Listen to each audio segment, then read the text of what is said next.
ಶುಭೋದಯ, ನಮಸ್ಕಾರ, welcome to Yoyo Kannada. ಬನ್ನಿ ಈಗ ನೋಡೋಣ ವೆದರ್ ರಿಪೋರ್ಟ್.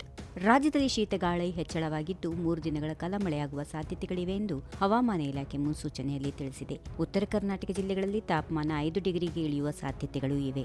ಬೆಂಗಳೂರಿನಲ್ಲಿ ದಟ್ಟ ಮಂಜು, ಮೈಕೊರೆಯುವ ಚಳಿ ಹೆಚ್ಚು ಇರಲಿದೆ. ಬೆಂಗಳೂರು ಸೇರಿದಂತೆ ವಿವಿಧ ಜಿಲ್ಲೆಗಳಲ್ಲಿ 3 ದಿನ ಮಳೆಯಾಗುವ ಸಾಧ್ಯತೆಗಳು ಕೂಡ ಇವೆ. ಇನ್ನು ಬೆಂಗಳೂರಲ್ಲಿ ಇಂದು ಬೆಳಗ್ಗೆ ಸಂಜೆ ಚಳಿಯ ಪ್ರಮಾಣ ಹೆಚ್ಚಾಗಿರಲಿದ್ದು, ಬೆಳಗಾವಿ, ಬಾಗಲಕೋಟೆ, ಬೀದರ್, ವಿಜಯಪುರ, ಕಲಬುರಗಿ ಹಾಗೂ ಧಾರವಾಡ ಜಿಲ್ಲೆಗಳಲ್ಲಿ ಶೀತ ಗಾಳಿ ಎಚ್ಚರಿಕೆ ನೀಡಲಾಗಿದೆ.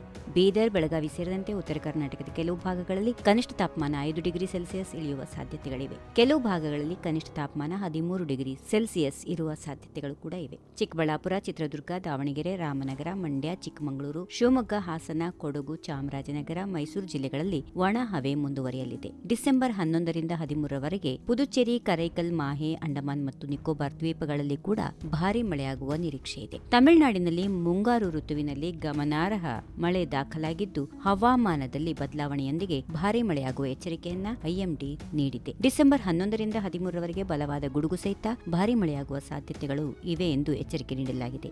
ಈ ವಿಡಿಯೋ ನಿಮಗೆ ಇಷ್ಟವಾದಲ್ಲಿ ಲೈಕ್ ಮಾಡಿ, ಶೇರ್ ಮಾಡಿ, ಸಬ್ಸ್ಕ್ರೈಬ್ ಮಾಡಿ.